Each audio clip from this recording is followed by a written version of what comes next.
بسم اللہ الرحمن الرحیم۔ السلام علیکم گائز، امیزون کورس کے سیکنڈ لیکچر میں طاہر محمود آپ کی خدمت میں حاضر ہے۔ اچھا، امیزون کی بریف ڈیفینیشن وغیرہ اور اس کو ورچوئل اسسٹنٹ، پرائم اکاؤنٹ، جو بیسکس ہیں امیزون میں کام کرنے سے پہلے ہمیں نالج ہونا چاہیے۔ تو اس کے بعد کا ہمارے پاس ہے آج موڈز آف سیلنگ، کہ امیزون پہ کس طرح سے کتنی کیٹیگریز میں ہم لوگ چیز بیچ سکتے ہیں۔ اس میں پہلا ہے ہمارے پاس پرائیویٹ لیبل، جسے پی ایل بھی کہا جاتا ہے۔ پرائیویٹ لیبل یہ ہوتا ہے کہ آپ ایک اسپیسیفک چیز کو ڈیسائیڈ کرتے ہیں کہ میں امیزون پہ یہ چیز بیچنا چاہتا ہوں۔ اب اس کے لیے آپ کو مینوفیکچرر کی ضرورت ہوگی، مینوفیکچرر آپ کے لیے بنائے گا، یا آپ خود مینوفیکچرنگ کر سکتے ہیں، اس کا کوئی وہ نہیں ہے۔ اس کے علاوہ آپ نے اس کا لوگو ایک بنانا ہے، اس کو رجسٹر کرانا ہے، ایک یعنی کہ آپ ایک برانڈ وائز بیچیں گے، وہ چیز آپ ہی مینوفیکچر کر رہے ہیں، آپ ہی اسے بیچیں گے۔ تو اس کے لیے بہت لمبا پروسیجر ہے، کرتے ہیں، یہ نہیں ہے کہ لوگ نہیں کرتے ہیں، اس کے لیے تھوڑا بجٹ بھی زیادہ درکار ہوتا ہے۔ یعنی کہ ایک یونیک چیز ہے، آپ جو مینوفیکچرنگ بھی کروا رہے ہیں اور اسے بیچنا بھی چاہتے ہیں، تو اس کے لیے جتنے بھی سٹیپ ہیں، ایل ایل سی بنواؤ، لوگو بنواؤ، شپمنٹ کرواؤ، آپ وہ کرتے ہو، وہ میں نام اس لیے ایف بی ایم کا نہیں لے رہا ہوں کیونکہ وہ اس لیکچر میں سیکنڈ پارٹ ہے اس کا، تو وہ جب ہو جائیں گے ایف پی ایم اور ایف بی اے تو پھر آپ کو سمجھ آئے گی کہ وہ کیا سروسز ہیں۔ تو پرائیویٹ لیبل ایک ایسی چیز ہے کہ آپ منفرد چیز کو سلیکٹ کرتے ہیں، اسے مینوفیکچرنگ کرواتے ہیں، اسے بنواتے ہیں اپنے کسی فیکٹری میں باہر کے ملک میں، اور اس کے بعد آپ اسے امیزون پہ سیل کرتے ہیں فلی، یعنی کہ آپ کی آنرشپ میں ہوگا۔ اس کے لیے ہر ایک چیز ہوتی ہے، اس کی پکچریں کھنچوانا، اس کے لوگو بنوانا، اس کا برانڈ اپروو کروانا، سارا مراحل جو ہے نا، جیسے ایک نئی فیکٹری آپ لوگ بناتے ہیں ویسے۔ سیکنڈ ہمارے پاس ہے ہول سیل۔ ہول سیل کا فیچر جو ہے، ہمارے کورس کا جو مین تھیم ہے نا، وہ ہول سیل پہ ہی ڈیپینڈ کرتی ہے، کیونکہ ہم لوگ باہر کے ملکوں میں امیزون آبویسلی باہر کے ملکوں میں چیز بیچیں گے۔ اب ایسا تو نہیں ہے کہ پاکستان میں ایک چیز بنا کے آپ لوگ باہر لے جاتے ہو تو اس میں شپنگ کاسٹ بہت زیادہ ہو جائے گی، چلنے کے چانسز ہیں نہیں ہیں۔ تو اس چیز کو مد نظر رکھتے ہوئے ہم لوگ ہول سیل کی طرف جاتے ہیں۔ ہول سیل کیا سسٹم ہے؟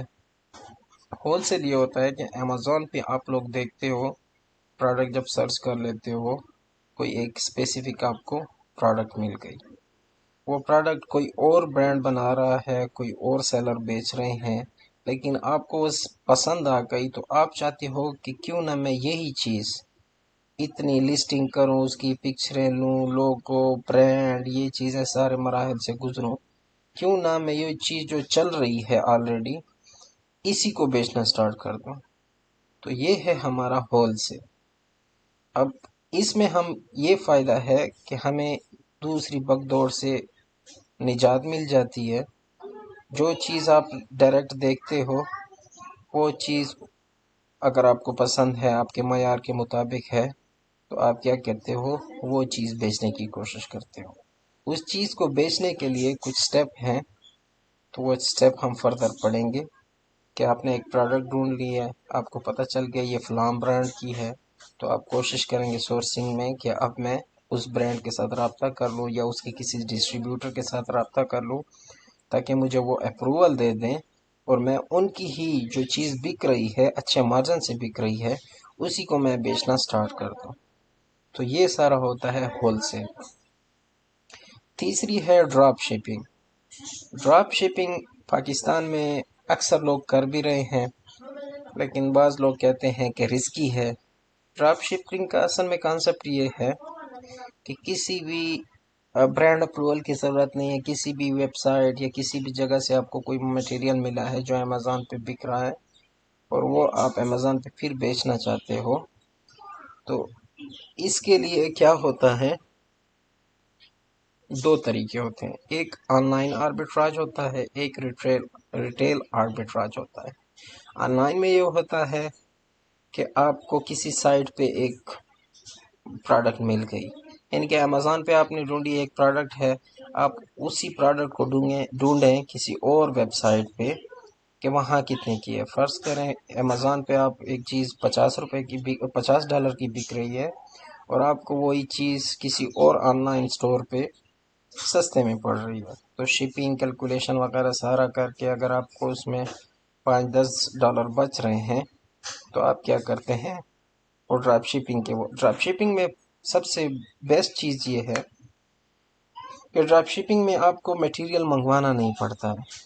ایک طرف آپ امیزون پہ بیچ رہے ہیں، امیزون پہ جیسے آپ کو آرڈر آئے گا، آپ نے سورسنگ کی ہوگی کہ یہ چیز مجھے فلاں ویب سائٹ پہ مل رہی ہے، تو آپ کو جیسے آرڈر ہوگا آپ نے فوراً ہی آرڈر اس ویب سائٹ پہ کر دینا ہے، لیکن ایڈریس اس بندے کا دینا ہے تاکہ وہ بائر کو ڈائریکٹلی مل جائے.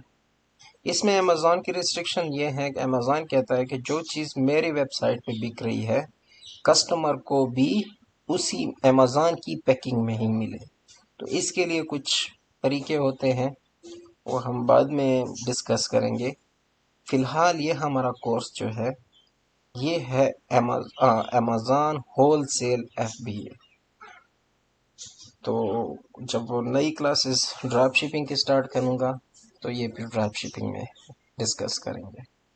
ڈراپ شپنگ کا یہ آن لائن آربیٹراج یہ ہے کہ کسی ویب سائٹ سے آپ نے پرچیز کرنی ہے، اور ریٹیل آربیٹراج یہ ہے کہ امریکہ، UK، جہاں کہیں بھی آپ سٹورز میں جاتے ہیں وہاں سے آپ کو میٹیریل مل گیا جو دیکھتے ہیں کہ امیزون پہ اچھا بک رہا ہے، سو وہاں سے کچھ یونٹس پرچیز کر لیں، امیزون پہ ہم بیچ سکتے ہیں. Private label, wholesale, drop shipping, یہ تین ہیں. ڈراپ شپنگ کوئی ممنوع بات نہیں ہے، لیکن امیزون کی ریسٹرکشن ہے کہ ایک تو جس برانڈ کا مال آپ بیچ رہے ہیں اس کی ایتھینٹسٹی لیٹر آپ کے پاس ہونا چاہیے. دوسری بات یہ ہے کہ بائر کو جو چیز ملے وہ امیزون کی پیکنگ میں ہی ملے. تو یہ ڈراپ شپنگ کا بیک گراؤنڈ ہے، ہول سیل کا آپ کو بتایا ہے. اب جب ہم چیز بیچتے ہیں تو کسٹمر تک وہ چیز پہنچانے کے لیے امیزون کے فلفلمنٹ سروسز ہیں. فلفلمنٹ سروسز میں دو قسم کی فلفلمنٹ ہوتی ہیں، ایک ہوتا ہے FBA، ایک ہوتا ہے FBM. FBA جیسے نام سے اس کا ظاہر ہے فلفلمنٹ بائی امیزون. اب یہ کیا ہوتا ہے کہ ہم نے برانڈ وہ پروڈکٹ بھی ہنٹ کر لی، برانڈ بھی مل گیا، وہ ہمیں مال دینے کے لیے بھی راضی ہے. اب ہم کیا کریں گے کہ وہاں اس برانڈ سے مال اٹھوا کے امیزون کے ویئر ہاؤس میں، جس مارکیٹ پلیس میں ہم لوگ کام کر رہے ہیں اسی جگہ کے ویئر ہاؤس میں پہنچانا ہماری ذمہ داری ہے. یعنی کہ جو برانڈ کے ساتھ یا ڈسٹریبیوٹر کے ساتھ ہماری بات چیت ہو جائے گی، پرائسز فائنل ہو جائیں گے، اس کے بعد ہم لوگ وہ مال اٹھوا کے امیزون کے ویئر ہاؤس میں پہنچا دیں گے.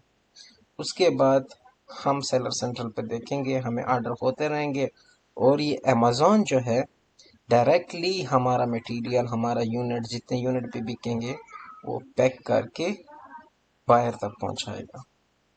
تو اسے کہتے ہیں FBA، فلفلمنٹ بائی امیزون. دوسری یہ ہے FBM. آپ چاہتے ہو کہ نہیں مجھے جب آرڈر ملے تو میں خود ہی اس کو جو مرچنٹ ہوتا ہے یعنی کہ میں خود ہی اس کو باہر تک پہنچاؤں. تو یہ بھی وہی کیٹیگری ہے، وہی سیم پروسیس ہے، لیکن امیزون کے ویئر ہاؤس سے نہیں جائے گا، آپ کے اپنے ویئر ہاؤس سے جائے گا. سپوز آپ US میں رہتے ہیں تو US میں آپ کا اپنا یعنی کہ برانڈ، کسی برانڈ سے آپ نے چیز پرچیز کر لی، آپ اسے اپنے ویئر ہاؤس لے گئے. اب جیسے ہی آپ کو آرڈر آتے رہیں گے آپ اسے پیک کریں گے، اس پہ ٹیگنگ کریں گے اور کسٹمر کے لیے شپ کر دیں گے. امید ہے کہ یہ دونوں باتیں آپ کو سمجھ آ چکی ہوں. اس کے بعد ڈومینز آ جاتی ہیں. ڈومینز کیا ہوتی ہیں کہ امیزون جیسے آپ کو پتہ ہے کہ اب پہلے تو یو ایس اے میں تھا، یو کے میں سٹارٹ ہو گیا، Canada, Australia, you a E, India, اب مختلف ممالک میں سٹارٹ ہے. تو امیزون کی ویب سائٹ جب ہم کھولیں گے، اب فرض کیا ہم لوگ امیزون یو ایس اے میں کام کرنا چاہتے ہیں، تو amazon.com ہم ماریں گے، ٹائپ کریں گے، انٹر کریں گے، تو ہمارے پاس یو ایس کا جو ڈومین ہوگی وہ اوپن ہو جائے گی. اس کا مطلب یہ ہے کہ ہم یو ایس کے ایریاز کو کور کر سکتے ہیں. یو کے لیے بھی .co.uk، کینیڈا کے لیے .can، یو اے ای کے لیے amazon.ae، انڈیا کے لیے .in. ایسی امیزون کی ویب سائٹ پہ ساری ڈومینز موجود ہیں. جس بھی ایریا میں آپ ای کامرس کا بزنس کرنا چاہتے ہیں انڈر امیزون، تو امیزون کی سائٹ کو کھولنے کے بعد ڈومین چینج کریں گے اور اسی ملک میں آپ بزنس کر سکتے ہیں. تو یہ رہا آج کا ہمارا لیکچر. اس میں امید ہے آپ کو ماڈل آف سیلنگ بھی سمجھ آ چکی ہوگی، فلفلمنٹ سروسز بھی آپ کو سمجھ آ چکی ہوں گی، اور ڈومین بھی. انشاءاللہ ملتے ہیں تھرڈ لیکچر میں، جس میں ہم فردر امیزون کا پریکٹیکل کام کرنے سے پہلے یہ جو بیسکس ہیں یہ ان کی انفارمیشن آپ کو ہونی چاہیے، تو انشاءاللہ آگے کام کرنا ہمارے لیے آسان ہوگا. اللہ حافظ.